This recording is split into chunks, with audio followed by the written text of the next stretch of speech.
लोग पूरे देश में आग और हिंसा को फैलाने की कोशिश करते हैं और इसको रोकने के लिए सिर्फ एक शक्ति, वो है कांग्रेस पार्टी का प्यारा कार्यकर्ता और नेता।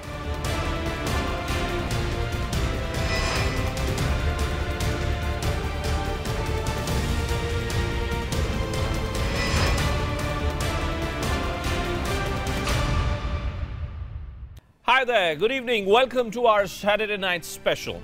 Today, folks, has been a historic day in ways more than one for Indian politics.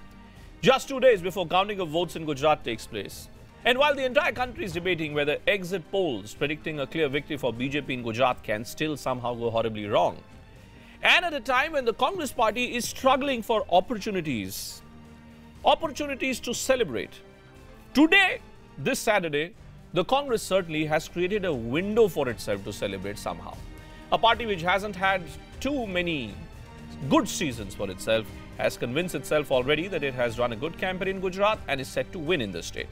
On this special, over the next 1 hour, a direct assessment of whether the man who has been coronated as the president of the Congress party, can he really rejuvenate, revitalize a party which seemingly just can't get anything right. The big headlines this hour is that they attack the Congress and they try to weaken us. But they can only defeat us if we back down. And for our dialogue to always be led by love and affection. It's a generational shift in the Congress party. Rahul Gandhi is taken over as Congress president. Says the grand old party will of course retain its old values but shall now be described as the grand new party. Challenges Prime Minister Modi straight away, says he believes in hate, but the Congress believes, the pyara worker of the Congress party believes in nothing else but love. And at her final farewell speech, Sonia Gandhi gets emotional just before handing over the baton to her son, her pyara beta Rahul. She says while it will be unfair for her to praise beta Rahul, but the truth is that Rahul has always been chintit, worried about the future of the Congress party. On the other side, her own daughter, Priyanka Gandhi Vadra, makes it clear that there is no way that she'll ever fight from Raebareli. It's a seat which is meant only and only for her mother, Sonia. And the BJP is hitting out at Rahul Gandhi. Bharatiya Janata Party says the party has no reasons to celebrate, and therefore they're making a mountain of a molehill. The party advises Rahul Gandhi not to even think in terms of comparing himself with Prime Minister Modi. And in battlefield Gujarat, what should one be making out of this, folks? Each day there is a new allegation against electronic voting machine coming up post the 14th. Now Hardik Patel is directly accusing the Bharatiya Janata Party of tampering electronic voting machines this Saturday and Sunday, to the extent that he is now suggesting that the BJP will conspire to ensure that they lose Himachal but win Gujarat so that nobody points a finger towards them.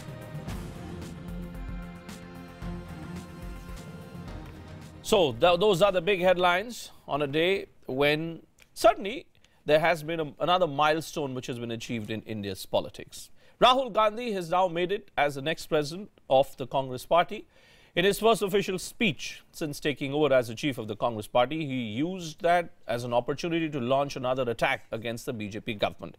Let's run you through some of the key points. The 5 key points which were made by Rahul Gandhi in his first address since officially taking over.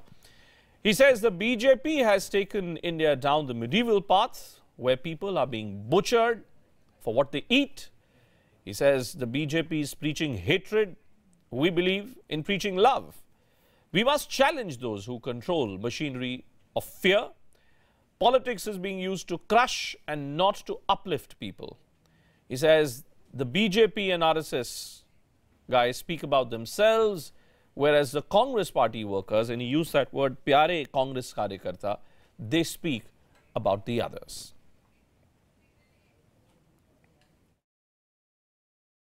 Those in power in India today are shaped by the very structures that keep India poor.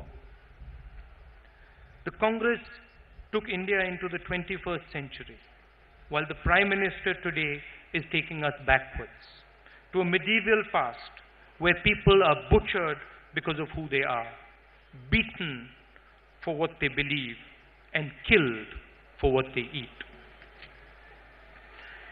This ugly violence shames us in the world. Our country, whose philosophy and history is born out of love and compassion, is tarnished by such horror, and no amount of hugs can repair the damage done to this great country of ours. What I have realized over the last few years is that they attack the Congress and they try to weaken us. But they can only defeat us if we back down, stand up to them, and their anger and their hatred makes all of you and us stronger. We in the Congress will never back down and away from our promise to the country and our beloved people. Our commitment to India's past, its present and its future will stand today and evermore. And our commitment is this: we will defend the voice of every single Indian. We will never ever allow the democratic dreams and longings of our people, not one of them, to be silenced. I want the Congress party to become an instrument for dialogue between Indian people, all of us, from all corners of our great country, all religions, all ethnicities, all ages, genders and people, and for our dialogue to always be led by love and affection. Now, I must point out for all our viewers that Rahul Gandhi, who has often been criticized for not being a good orator, you know what he did today? He spoke from a kind of a pre-prepared script while he was speaking in English. And the moment he switched over into Hindi, he started making an extempore speech. Is that the kind of difference that Rahul Gandhi has brought about to his own style, his own persona? Time will tell. It's just the first day of his presidency. But even on the first day of his presidency, we all got a chance to see just why Rahul Gandhi has made it to the post of Congress presidency. I tweeted earlier today in the morning about a picture, about a symbolism, where on one hand, Sonia Gandhi and Rahul Gandhi came hand in hand together, walked into the AICC headquarters, got up on the stage together. And then on the other hand, you had Narendra Modi and his mother. On the 14th of December, when the voting was taking place, both mother and son went separately to their own voting booths. They cast their vote and they came back. Now, the question being raised is this, that is Rahul Gandhi at the end of the day the president of the Congress party only and only because his surname happens to be Gandhi? What if he was not Rahul Gandhi? What if he was Rahul Mehta? What if he was Rahul Khan? What if he was Rahul Chaubey? Would he have still made it? Would he have still made it to the post of Congress presidency? His mother, Sonia Gandhi, spoke today just before Rahul, and she did get a little bit emotional, reminiscing about all the years that she spent as Congress president, going back to the time when Rajiv Gandhi was alive. She narrated her experience, how she was trembling with fear, her hands were shaking with fear. The first time she spoke as Congress president. Here are some of the highlights of what Sonia Gandhi said. She said, "We're not the ones who will ever bow down. Our struggle is for the soul of India. The fundamental values of India are being attacked on a daily basis and an environment of fear is being created." Sonia also had a lesson for her son. She said the Congress must reflect and be ready for sacrifice of any kind. Now, I wonder what kind of a sacrifice is Sonia Gandhi talking about?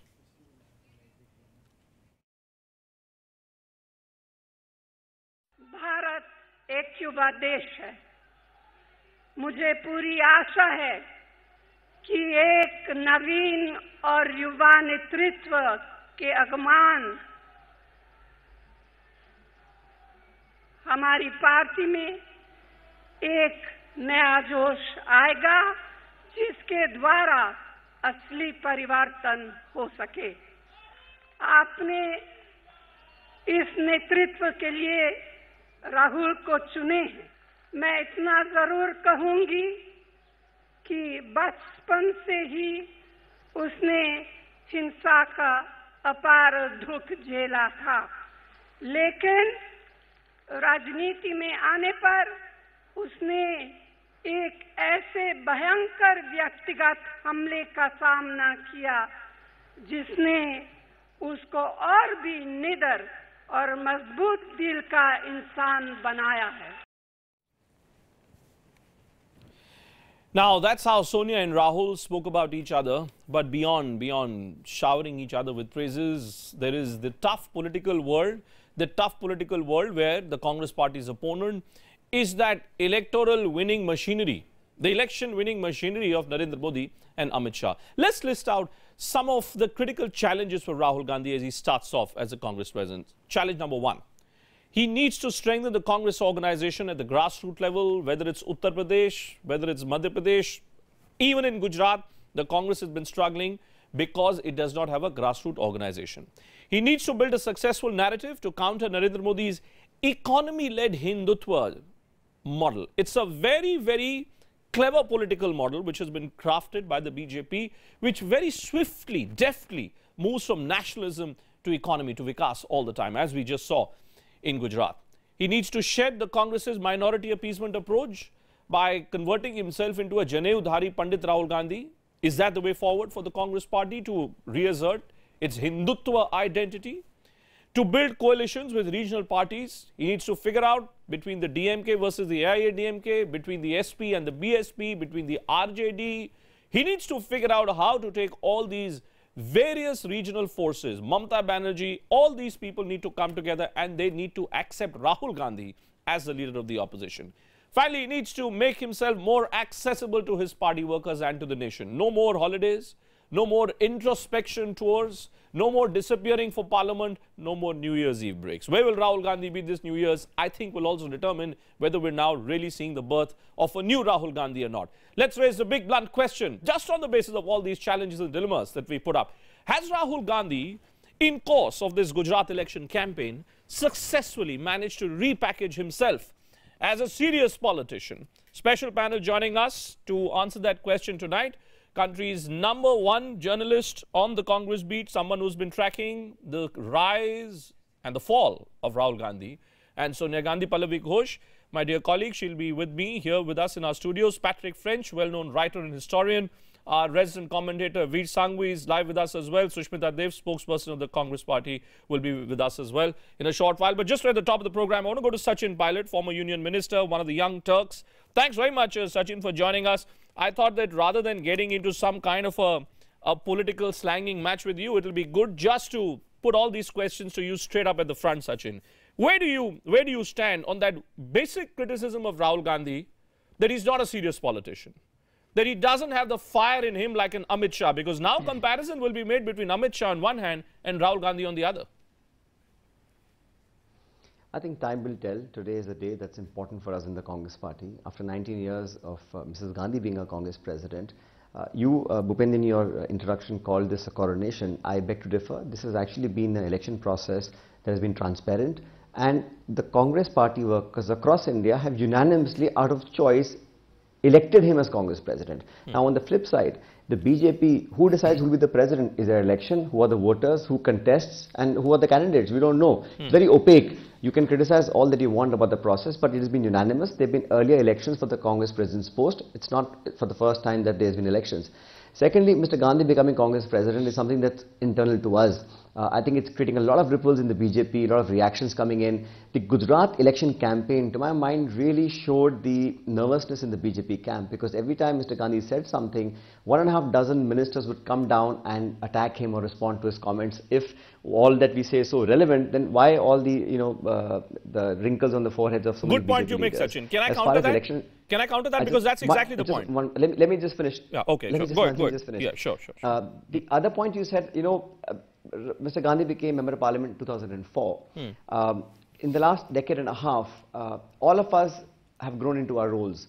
And this is a time where the Congress party is in opposition. But don't forget, the principal opposition party is the Congress. And the challenge to dethrone the BJP in 2019 principally lies on the shoulders of the Congress party. And now Mr. Gandhi is leading from the front. You made a comment about regional allies, choices, etc. Please be rest assured, Mr. Chaubey, the Congress party and like-minded parties will mount a tremendous challenge, and 2019 will be an election that you must watch out for. So please don't prejudge what might happen. I have always believed that it's imperative for a strong Indian democracy for us to have a strong opposition.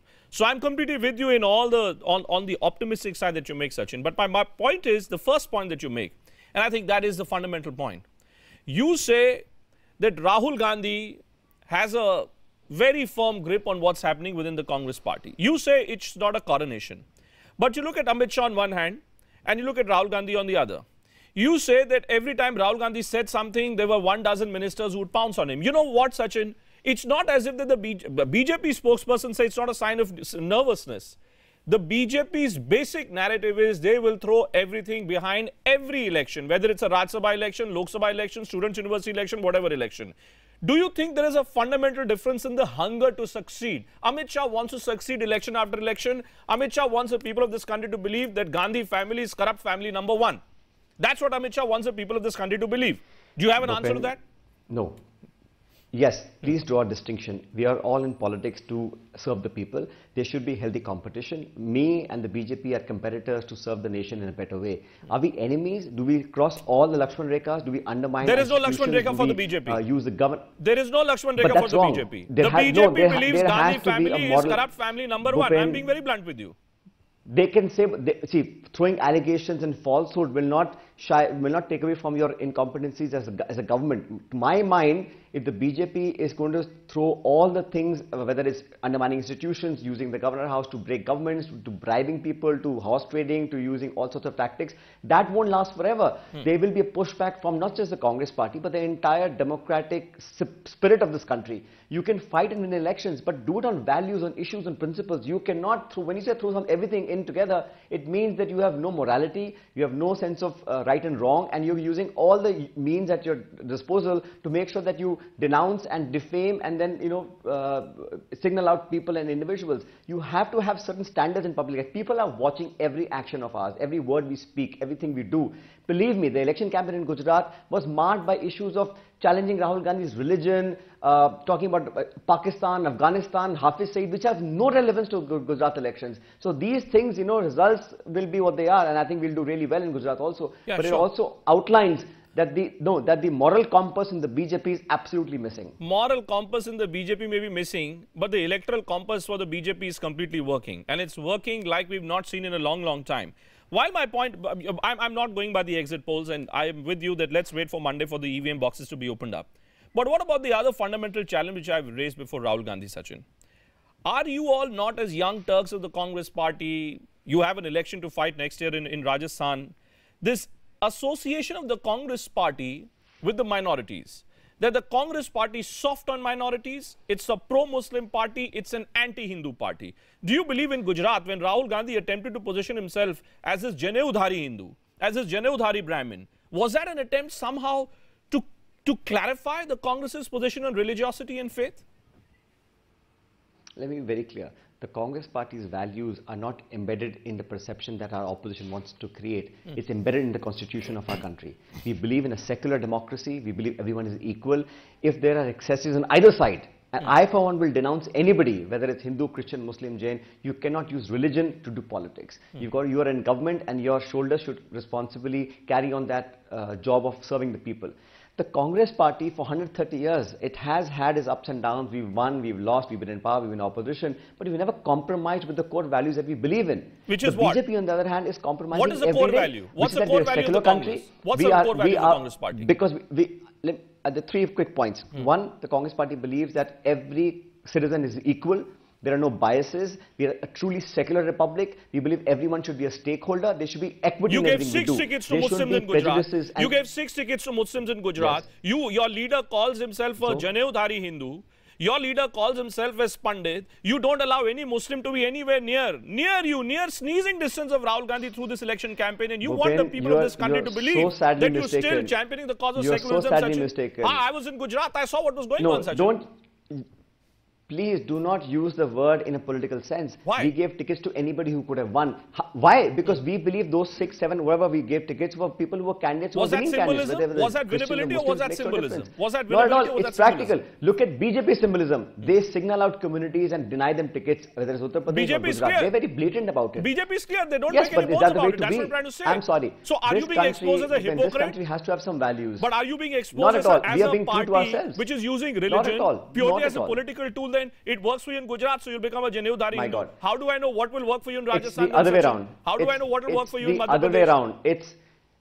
Everything that BJP does during election time revolves around religious divide, whether it's Hindu, Muslim, whether it's Ayodhya, Ram Temple, all the statements of the ministers, etc., etc. They don't talk about the sanitation, the education, the healthcare, the poverty, the farmers, the youth. What about those issues? They get sidetracked. They talk about Afghanistan and Pakistan in Gujarat elections. Why? With a single purpose to polarize. Let me tell you, India's moved beyond that. 21st century Indians will not actually accept the kind of discourse that the BJP wants to propagate. All right, final question then to you, Sachin, before I let you go and I turn my attention to all our other panelists. We're coming to the end of 2017.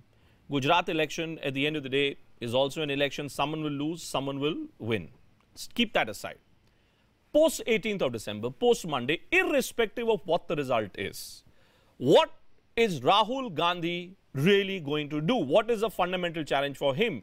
Do you think Rahul Gandhi has it in him to travel the length and breadth of Rajasthan with you, as you successfully have been doing, trying to build a grassroots organization? Do you believe Rahul Gandhi has it in him to go across India and help in building a successful organization on the ground for the Congress party? Let me make it abundantly clear to you. Forget the 18th, tomorrow 17th. Today he's become Congress president. From the next day, the next hour, we will be back on the field, on the streets with double the energy to speak up for the Indians we believe need to be spoken about. Anyone that cares about this country is our supporter, well-wisher. We will fight, we will challenge. We are not enemies, we are competitors. We will defeat the BJP politically and create the cause of harmony and love and affection that Mr. Gandhi spoke about. That's what we believe in. Power will come and go. This country is far more important than BJP and the Congress. We will fight for those values, and that I think Mr. Gandhi is fully equipped to do. Okay, Sachin Pilot, thank you so much for joining us at the top of this special Saturday night edition on the future of the Congress party, the future of Rahul Gandhi. Let me turn my attention to you, Pallavi. You know, away from all the niceties, away from all the optimism which is being exuded by members of the Congress party, is it not true that over the last 6 months to 12 months, there has also been a huge section of the Congress party, including some of the young Turks, who have openly questioned at various private fora whether Rahul Gandhi was a serious politician, whether his heart was really in this job. Today he's smiling, he's laughing, but is his heart in the job, Pallavi? I think so. That's changed, but you're right. There is still a sense of cynicism as far as the Congress leaders are concerned. Because see, at the end of the day, Bhupen, you know, you're sitting inside 24 Akbar Road. There are those lovely speeches, firecrackers being burst. But you know, this euphoria is within the four walls of the 24 Akbar Road. The real life actually lies outside. And how long are you going to live with this euphoria if you cannot back it up with electoral results? You have to win an election. I mean, I found it very bizarre when Sonia Gandhi was saying that, you know, the workers don't want lal battis, they don't want, you know, power. They only want to, you know, be bothered about the country. It's not that. Every Congress worker wants to share that pie. They want to be a part of that power. And that power comes only if you win elections. So if Rahul is not able to deliver, somebody should fight. Sonia delivered 2 elections. Correct. So her power within the Congress party comes from the fact that she got the party back to power not once but twice. But if Rahul cannot do that, then I'm sorry that this euphoria you saw today was just limited to today. Misplaced. As Jeevan Narasimha of the BJP tweeted earlier today that it's a non-event which is being converted into an event. On the phone line is Sudhanshu Mittal of the BJP. Sudhanshu, you welcome on this Saturday night special. Where do you stand, sir? Sachin Pilot there, saying that this is the best possible decision which could have been made for the Congress party. Tell me, in some ways, does the BJP believe that actually it's the best possible decision for the BJP as well? Because now it gives you an even greater opportunity to forever speak about dynasty and forever speak about the kind of corruption which took place during the UPA years? Bhupendra ji, thanks for calling me for this program. First and foremost, not very long ago did I hear that Congress has the problem of existential crisis. Coming from no less a person than Jairam Ramesh, who was a minister for 10 years of the Congress. That is the reality of Congress. The reality of Congress is it is bereft of a leadership which has fire in the belly and a dream in the eye. It has got a leadership which is dynastical, and by virtue of the dynastical approach, it is a leadership which is not there by the vigor and by the fight in the streets to build up the organization. But do you still believe that dynasty is a matter? Is dynasty a talking point anymore? Because in your party also there are enough dynasts now who are coming up. We have not entrusted leadership to dynastic leaders. So Mr. Narendra Modi does not have the lineage of a dynasty to be there where he is, or Mr. Amit Shah, or for that matter any chief minister, or for that matter any party president in a state of BJP. So dynasty is not something which is an acceptable proposition as far as BJP is concerned. Right. We are all there because of what we have done and what we believe in. But I'm not getting into that. My simple proposition is the Congress has chosen to do what they want to do. Good luck to them. But to talk about the values, what India stands for, or to talk about the constitution and to talk about serving the people, these are such hollow words. Hollow words? These are words. Yeah, just 1 minute. Yeah. These are words which may be words of a good script writer, but they are bereft of any reality and credibility. Bereft of any reality and credibility. Congress has no credibility. Congress has no credibility. Really? Sushmita Dev, you have a response to what Sudhanshu Mittal is saying, that the Congress party will forever remain embedded with members of the Gandhi family. Now, even if I was to move beyond that, the problem is of credibility of the present leader itself. Do you believe, while Rahul Gandhi may well have made it to the top post there, but the credibility question, is Rahul Gandhi's heart really in this job, Sushmita ji? Or is he just being asked, you're Rahul, you're Gandhi, please be there? I think I don't need a certificate from any spokespersons of the BJP when it comes to Rahul Gandhi's credibility. And secondly, Mr. Chaubey, I want to tell you that difficulties in politics, okay, every party has faced. You have made a whole list of difficulties that Rahul Gandhi ji will face before you spoke to Sachin Pilot ji. Yes. And I can tell you this much, the nature of politics is such that even if we were to meet them, even if he met these challenges and he succeeded, there would be another set of difficulties. That's the nature of politics. So, we are a party matured enough to know that. We are a party that has governed for the maximum amount of time since independence. When Sonia Gandhi ji spoke about sacrifices and not vying for power, we understood what she meant, because she said don't go to any extent and don't stoop so low just to be in power, which has become very normal now in these days. So, she was talking to us about our legacy and what she expects out of us. It was a very emotional moment for us, because none of you may like her or appreciate her style of leadership. But the fact is, in my personal opinion, I may say so, that she has following and respect in every corner of the country. We may not have won an election, but you cannot measure any leader by simply counting the number of elections they win. And the reason I say that, if BJP holds that as the measure, then LK Advani, Bajpayee ji, Bangaru Lakshman, they are saying that their own leaders are big failures. So challenges will come and challenges will go. But they grew, they produced new leaders. Or not, and no matter how much you criticize this family. In 2004, no, it's not about deriding anybody, Sushma. The truth is, in 2004, BJP loses power. From 2004 to 2013, there is massive fight within the BJP on who should be the leader of the party. After this entire process of internal pain, internal flux, there comes a leader. Now that leader is delivering the goods for the Bharatiya Janata Party. My question is Rahul Gandhi that leader? After all the pain, I mean, firstly, is there a realization who's the cause of the pain? See, that's my point. Every party has the right to choose their own leader. Fair enough. It doesn't matter what the party opposing us thinks. I mean, there are 100 things which I don't agree with when it comes to Narendra Modi ji's image. But the question is, BJP chose him. He won. I mean, all I'm saying is, the point I'm making is, you all are directly connecting Rahul Gandhi ji's measure as a leader to electoral victory. But why would we not? We cannot undermine the fact that electoral victory does matter. Yeah. Let me just say, let me put it on record. Let me put it on record that please don't forget that we won in Goa, Manipur and Punjab. It's a different thing that the BJP twisted arms and used. And you won in Punjab with a leader who Rahul Gandhi did not want to be the leader. That you won in Punjab with a leader who Rahul Gandhi did not want to be the leader. So therein lies the strategic abilities of Rahul Gandhi. Let me go on record to say, if Rahul Gandhi ji did not want Captain Amrinder Singh, he wouldn't be there. Sudhanshu Let me Mittal. put that on record. Sudhanshu Mittal. Rahul Now Gandhi even that statement is very loaded. Rahul Gandhi that is statement our is also leader. very loaded. That statement is also very loaded because Sudhanshu Mittal, that exactly shows you, irrespective of how tall or how popular you may be on your respective territory, unless you are a Darbari for Rahul Gandhi, you won't get anywhere. I can flip that statement and say that.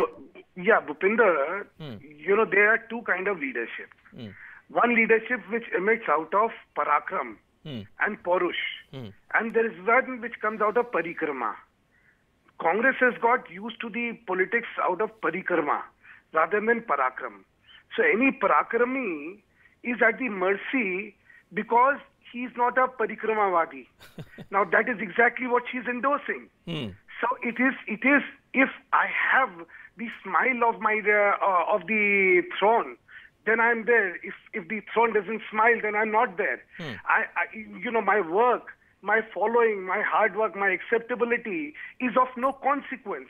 What is of consequence is, do I evoke a smile from the throne? Before I go to Veer and Patrick, I must come to Pallavi. You know, that's an important point. Important point being made by Sudhanshu Mittal. You know, Pallavi, the truth is this.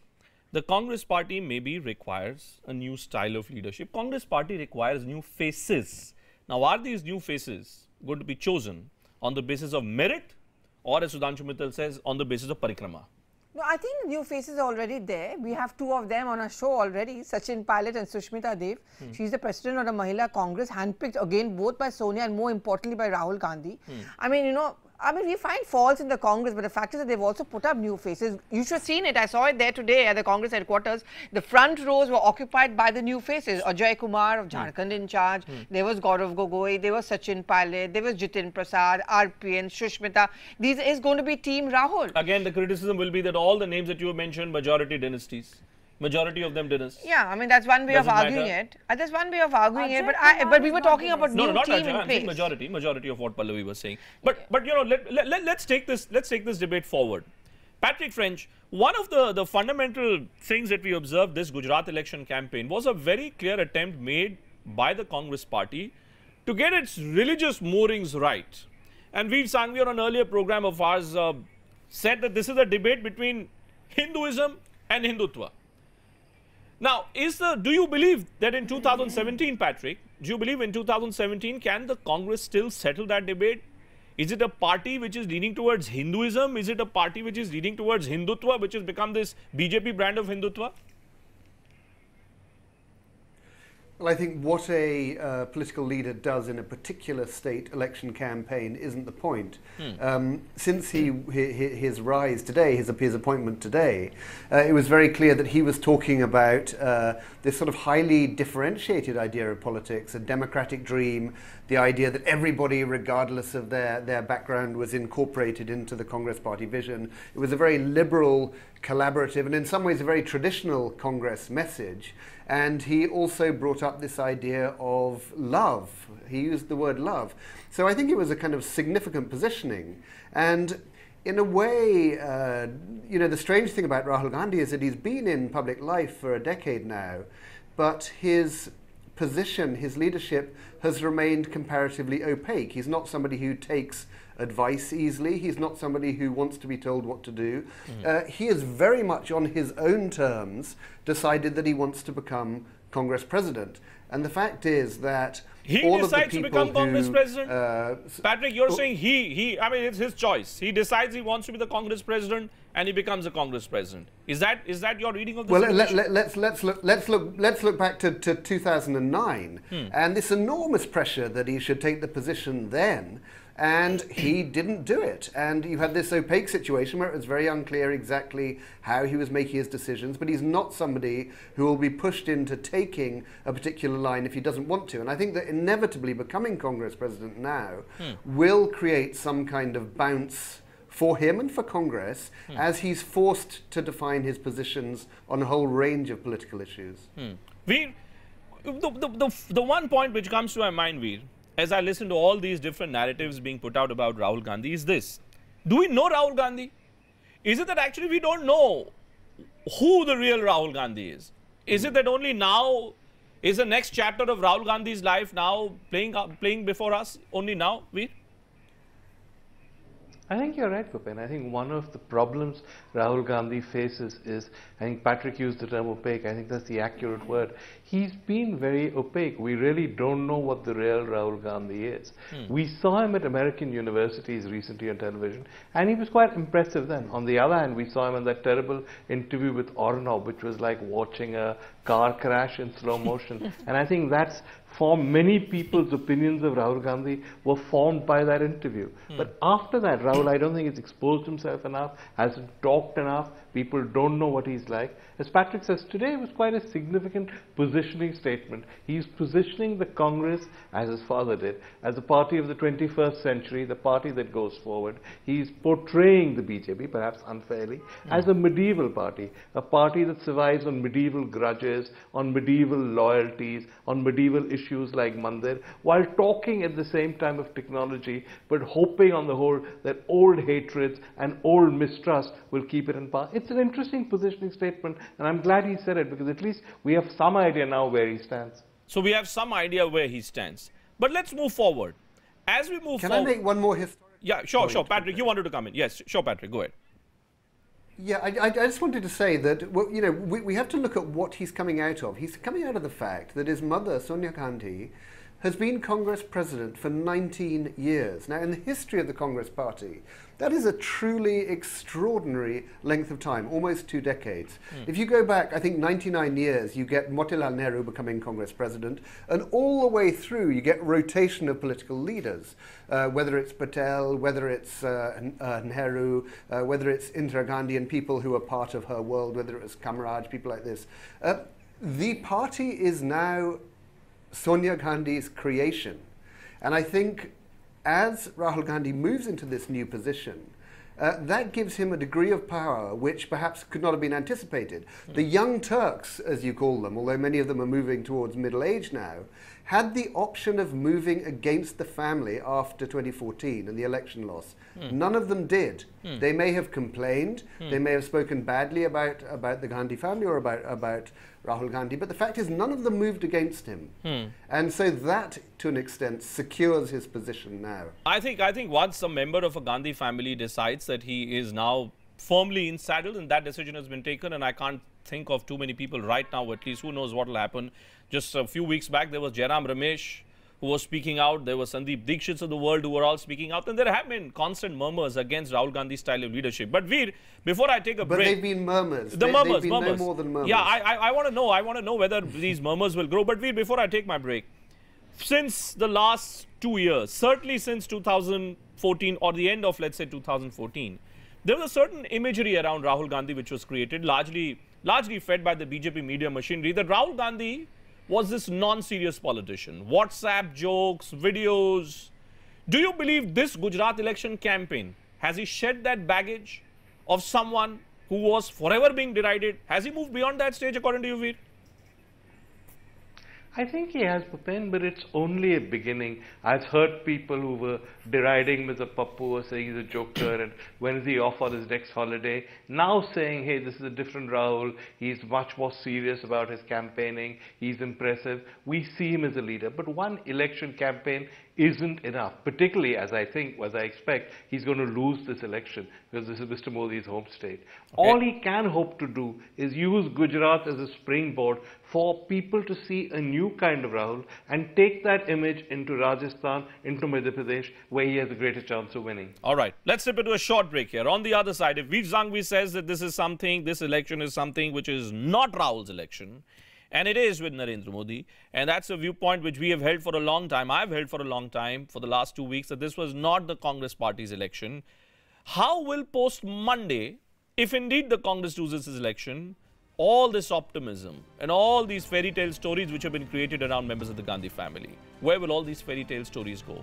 What should Rahul Gandhi be doing in the event of a loss, and what should Rahul Gandhi be doing in the event of a victory in Gujarat? Look at that question with Sushmita Dev on the other side of the short break.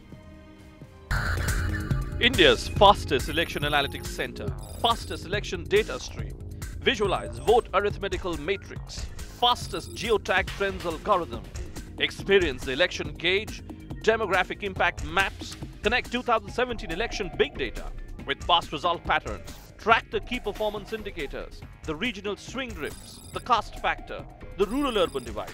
Engage with the implications only on CNN News 18's Election Analytics Abacus. From the macro to micro, witness the big picture on India's trusted election destination. December 18 with Bhupendra Chaubey, only on CNN News 18.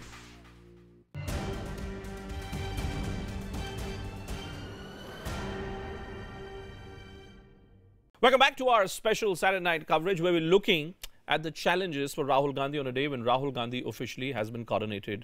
Coronated is the word that I'm using, which is not acceptable to my friends in the Congress party with Rahul Gandhi. But Pallavi is here. Pallavi, Monday, election results will come out.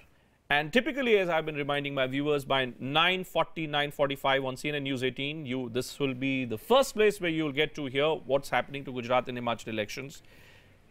Please help our viewers understand scenarios before Rahul Gandhi in the event of a victory, in the event of a loss, and as someone actually pointed out, in the event of an honorable loss.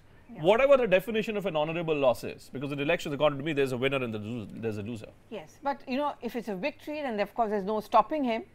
But if it's a loss, and if it's going to be a disastrous loss, even less than, it's going to be very, very difficult for him. No, please explain to me. So, Jairam Ramesh, who spoke out some time back, or Sandeep Dixit, who keeps speaking out, will there be more voices? I don't know how many people are going to start speaking out openly, but many of these seniors certainly will. Who, you know, Janardhan Dwivedi? The Janardhan Dwivedis, maybe Jairam Ramesh, maybe Satyavrat Chaturvedi, who also spoke to me in 2000, you know, just after the UP election, saying Rahul needs to go in for introspection. Those people will start speaking. But the ones who are not going to speak, the ones who are going to be silent, I'm more concerned about that fact. Because that means, you know, silence sometimes is very disturbing, and you know, it's going to shake their faith. I mean, Rahul Gandhi, and also, you know, I know people are very cynical of this honorable loss, but suppose a Congress increases its tally remarkably, it's a close tally between the BJP and the Congress party. Well done. It's a well done, because it's a very, very tough ground. As you say in cricket, well played. Your team may have lost, but you played well. And Bhupen, you've travelled to Gujarat. We've travelled to Gujarat. The Congress was nowhere there. At least this time they spoke about them. Don't say that. Yeah, don't say that before Sushmita. But Sushmita, your take on these three scenarios that we're looking at. See, Bhupendra, I've been saying throughout that as the leader or as the president of the Congress party, Gujarat is only but one election he's facing. He's going to face many more elections like he has in the past. The fact is, we fought hard, we fought well, and I think that he maintained a huge amount of grace and integrity in the way he conducted the campaign. And he's established the fact that you can go to Narendra Modi ji's own bastion and challenge him. Okay, Prime Minister was rattled for 30, 40 rallies, 25 ministers parked in Gujarat, and you know, we were up against a very formidable BJP, because 22 years we were not in power there. It does have an impact on an organization. Okay. So to say that if we win Gujarat, establishes Rahul Gandhi's victory forever is not the right thing to say. And if we lose, to say that Rahul Gandhi's leadership has no meaning and has no future would be going too far. Okay. Because like I said in the beginning, the challenges will keep changing as we go along. Final question then to you, Veer. Ram Guha, on many occasions in several interviews with us, has often maintained that Rahul Gandhi is the right man for the wrong job. Do you believe today, is Rahul Gandhi coming across as the right man in the right seat, right job? Well, he's the right man in the sense that the Congress has chosen him. As Patrick has said, there are many other good young leaders in the Congress.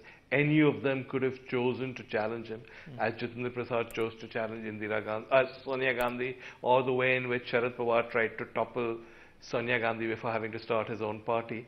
So, yes, I suppose he is by definition the right man, because nobody else within the party seems to want that job. Whether he will necessarily lead the party to revival, I think the jury's out on that. I think what's going to happen is, if you look at the UP election, which was a landslide victory, and you look at Gujarat, which is the first major election to come after that, given that you're now dealing with Mr. Modi's home state, there's no reason why the BJP shouldn't be able to repeat the UP performance. Okay. So anything less than a landslide, the Congress will claim as some kind of victory, but a defeat at the end of the day is a defeat. All right, Patrick French, Sushmita Dev, Pallavi Ghosh, Veer Sanghvi, thank you so much for joining us on our Saturday night special. It's just the first day since Rahul Gandhi took over as party president, and I think on Monday we will have a lot more opportunity to try and understand what is the road ahead for Rahul Gandhi. Is Rahul Gandhi the right man for the right job? As many have believed, is Rahul Gandhi a good guy, but maybe in the wrong profession? Will all these debates forever be settled post 18th noon? Stay with CNN News 18 through this counting season to answer that question. Goodbye. Good night. India's fastest election analytics center, fastest election data stream, visualize vote arithmetical matrix, fastest geotag trends algorithm, experience the election gauge, demographic impact maps, connect 2017 election big data with past result patterns, track the key performance indicators, the regional swing drifts, the caste factor, the rural-urban divide. Engage with the implications only on CNN News 18's election analytics abacus. From the macro to micro, witness the big picture on India's trusted election destination. December 18 with Bhupendra Chaubey, only on CNN News 18.